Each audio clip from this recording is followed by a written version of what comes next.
આજે તો પહોંચી ગયા કોઠાડિયા મેળામાં.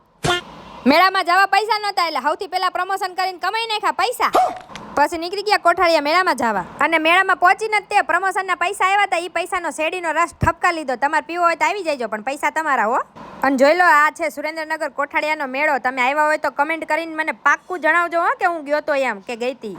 અને છોકરી, લેડીઝ, બૈરા ગમે હોય એનો એક જ લક્ષ્ય હોય, આ બધી વસ્તુ જોવાનું, ખરીદવાનું નહીં. ખરીદે ત્યારે તે જ્યારે એમનો ઘરવાળો હારે હોય.